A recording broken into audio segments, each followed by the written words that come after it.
team, I'm Frankie, and this is a quick Pilates workout for you, which would hopefully fit in nicely into your afternoon or morning. Depends on, I guess, how you structure your work day, but I would insert it into your day when you're feeling a little bit stiff and maybe you're starting to get a bit tired and thinking that you might need a break, or you're just getting a bit irritated with what you're doing. So we'll get the blood flowing and hopefully unwind some of your tension.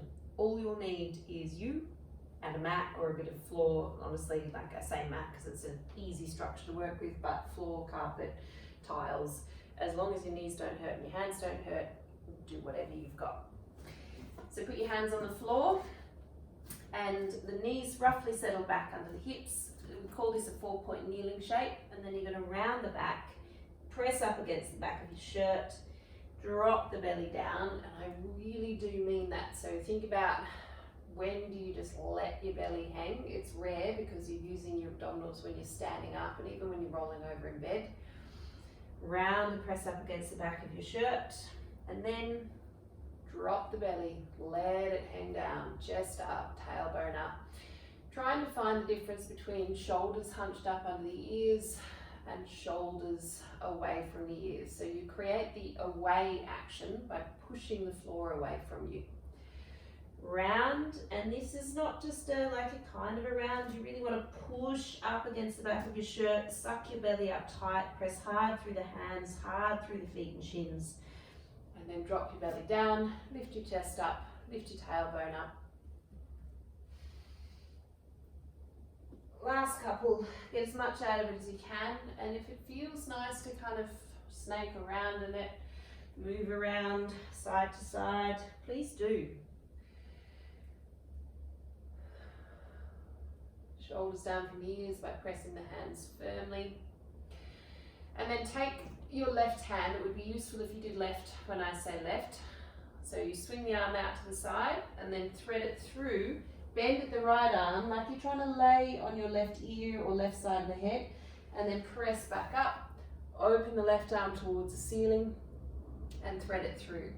It doesn't have to look like mine looks. As long as you are moving side to side and getting a bit of twist action, you'll start to unwind some of the tension around the neck and the shoulders. If it pulls overly in your lower back, like it doesn't feel comfortable there, then turn less. So less lifting of the arm, less turning of the face. It's still an effective twist.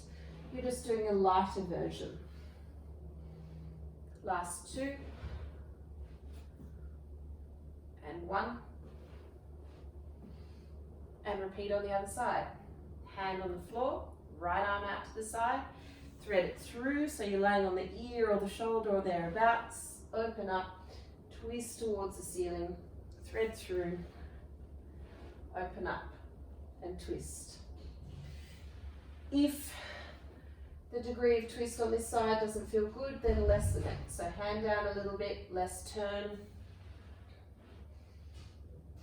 open and thread. For 3,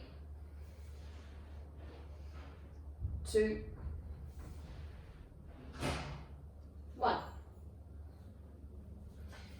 Sit on your buttocks, legs out in front, scooch forward a little bit, and then roll your body back. Once you're down, stretch the legs all the way out to straight and the arms all the way overhead. You're going to have your legs tight together, squeeze heels, squeeze thighs, arms up to the ceiling, tuck the chin, and then sit up. Once you're up, reach the fingers towards the toes. So you know where your toes are. That means you don't need to lift your face to look past them. Keep the chin tucked in, fingers in the direction of toes will do, and then roll down as slowly as you can. Body down on the mat, arms overhead, legs out in front, and curl up. A few pulses once you get there. Roll back. If your roll up is not as smooth or as slow as this, don't worry about it. Really all we're interested in is you getting up and then trying to go a little bit slower on the way back down. So your up might require much more of a swing to get you up, and that's fine. You could also come up and you find that your legs come lift up and off the floor, or maybe you need to grab the back of the legs to help you get up. Do that. Make your aim to go a little slower and a little smoother on the way down, and don't worry about what it looks like on the way up. Last one, curl up, reach forward, a few pulses, and roll back. For this one, you need to just have a little check around you that you've got enough space for whatever length of your leg is to not be kicking another person or kicking a chair. So arms out to the side, leg up. Your leg might well be bent, or if you are managing to straighten it, you might be observing lots of wobbles in the leg. None of that is a bad thing, it's just you working hard. Drop the leg across the body so your buttock will lift up and off the floor, and then draw the biggest circle you can as close to the floor as you can. Up to the ceiling, drop it across, swing it out and up, consistently trying to get closer to the floor. So if you end up brushing the floor, perfect. You may end up moving off your mat a little bit in this. So think less about trying to make it look smooth and controlled, and more on how big of a circle and how much swing you can feel going on in this.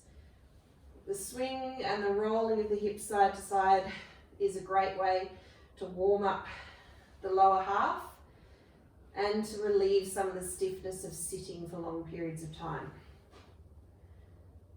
We'll do another 5 on this side. If there's any clicking in your hip, then maybe draw a smaller circle. But if you can observe some clicking and it's not worrying you, then it actually doesn't matter. It's just that if the sound or the feeling causes you a bit of discomfort, do a smaller circle and the sound and the feeling will be less. Drop the leg across the body so the buttock rolls up and off the floor, and then swing out and up. Drop it across, swing out and up.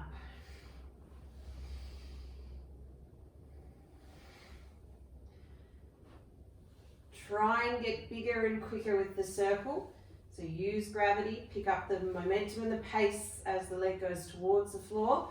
So you've got a better chance of being able to swing it up and over.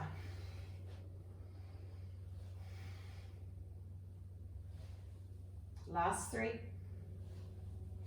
2, 1. Have your knees bent and bring your hands behind your head. So firmly lace the hands behind the head, curl the head and shoulders up, and then have a look at the belly. It's going to lift up a little bit by the action of the muscles contracting here, but try and have a feeling of you sucking downwards. So you're trying to suck everything in so it pulls down from the waistband of the pants. If your back tends to be a bit tender, lift one leg at a time. If it's not, you can lift 2 legs at a time. And then stretch one leg out in front and reach it away from you. There's a difference between a leg that kind of looks straight and a leg that you feel is working for straight. So it's a difference in muscle tension and your feeling of how hard you're doing this. Switch to the other side. Try and focus on how it feels rather than what you think it looks like. So with the knee that's bent, I want it to be dragging into you as if you were holding onto it with a hand. So that close to the body, but it's not the hand doing the work, it's your belly sucking in doing the work that brings the leg to there.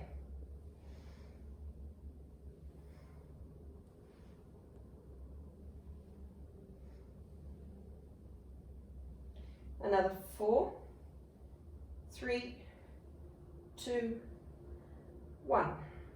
Place your feet on the floor, feet flat and knees bent, and arms out beside you wherever feels comfortable. So they're offering some support, but how close or how wide they are, that's up to you.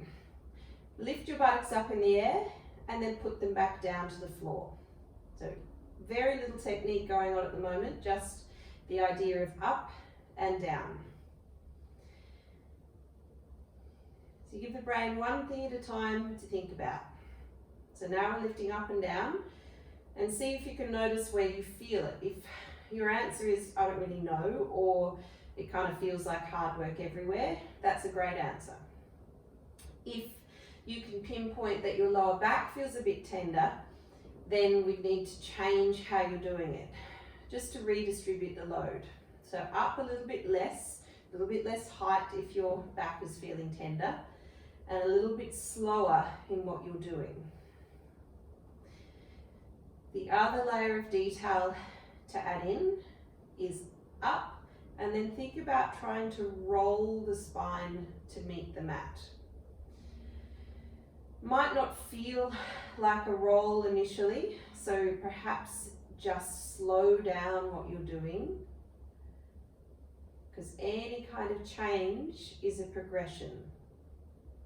Doesn't have to look exactly like what you're seeing or feel like it matches the word rolling, just that it's changed slightly from up and down without much thought to adding in a bit of attention to detail.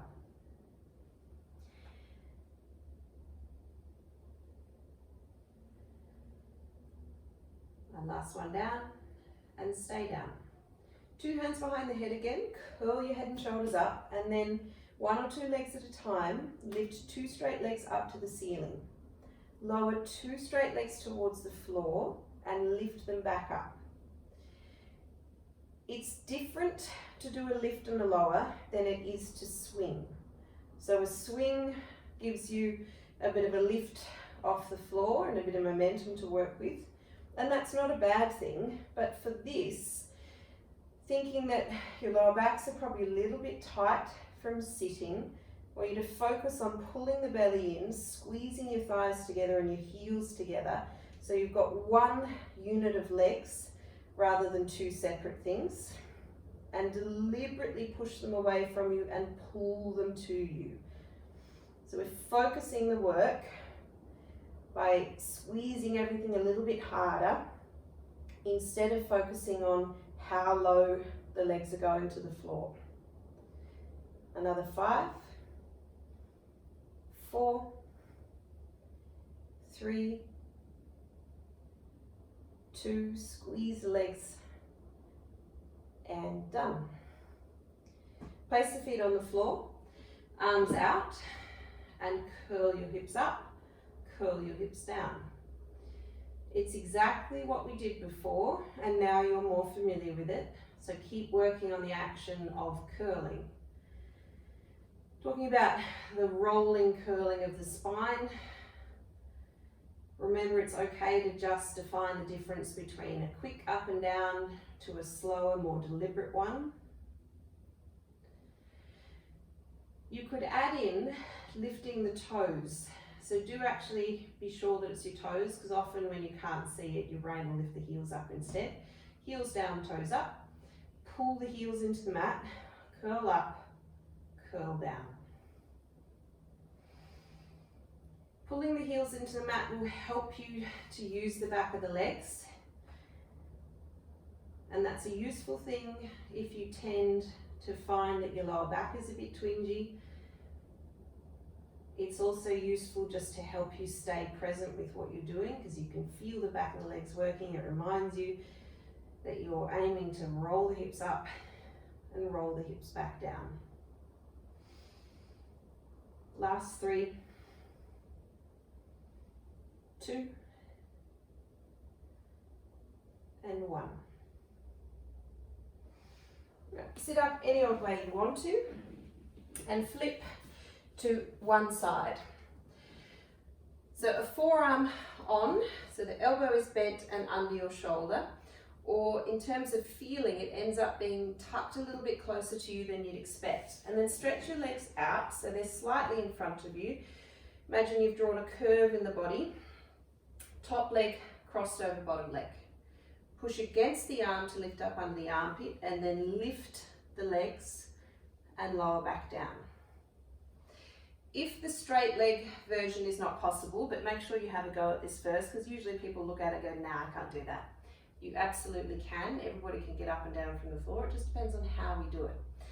Press down through the arm, bend the knees if you want to make it less loaded, and use a hand to lift up. Often it's just the first couple for your brain to understand that this is possible. You can get up and down from the floor, and then you could go back to stretching the legs out and doing that version. Press against the floor, squeeze up, lower down. Squeeze up, lower down. For 4, 3, press hard against the floor with the feet and the forearm. Done. Other side. So it's forearm bent and wriggled a little bit closer to you than you'd expect. And then a curve through the body, feet out in front, top leg crossed over bottom leg. Push against the floor, squeeze up, lower down. Squeeze up, lower down. Make the alteration if you need to, have bending the legs and having the hand closer to the floor so you can get a little bit of push. Test out once you've done a few bent leg ones whether you can try the straight leg one. The amount of height off the floor is not the important bit, it's your effort of trying to lift up. So a hard push against the floor and a hard squeeze of the legs together. If that results in just a little bit of a lift, perfect, as long as you feel like you're working at it. 4, 3, 2, 1. You could choose to do more sets of those if you wanted to, or once we've got to the end of the sequence you can go back and repeat it a couple of times. But this is an express version, so we're trying to get through most parts of the body, particularly the bits that are feeling a bit cranky, and make you feel better. And then if you want to repeat it, go for it. With your legs a little wider than your hips, lay your belly on the floor and stretch the arms out to shoulder height or thereabouts. Tuck the chin, you're not looking forward, you're looking at the mat. Lift the arms up and then bend the elbows and try and tuck them into your back pockets. Press the arms back out to straight.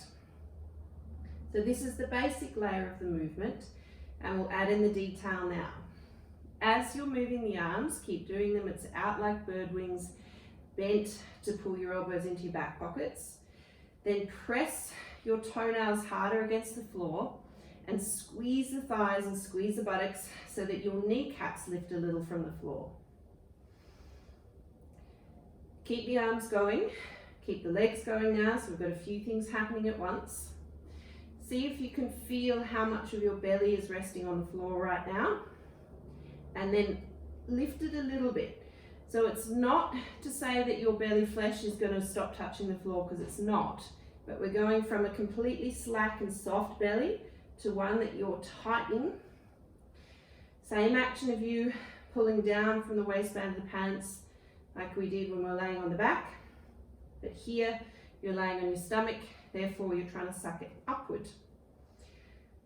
Grip and pull, elbows in, shoulders down from ears, reach out. Last 5, 4, 3, 2, 1. Done with those. Now I'm going to say sit on your heels, but it's only for a brief moment. So if you can't sit on your heels because you've got knee or ankle issues, then lean forward a little bit as if you're about to sit down on the heels, and then everybody flops to one side. So you have your toes off to one side, sitting on half of your buttocks, and whatever side you're already pitching towards, that's where we're going to go. So you lean over, forearm on the ground, other arm up and over by the ear, and then push off the floor. So your forearm is going to push and the free arm is going to swing. Swing and push at one time. Catch the shin with the arm, bend at the elbow to crunch you in at the side waist, and reach over. This is significantly uncomfortable, so don't think that you're doing it wrong if it doesn't feel great around the ribs. Lean over to the side, forearm on the floor, reach over.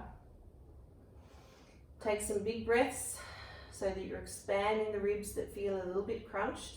And then 2 things to help you come up. It's going to be the swinging of this weight of the arm and the push off the floor to go over.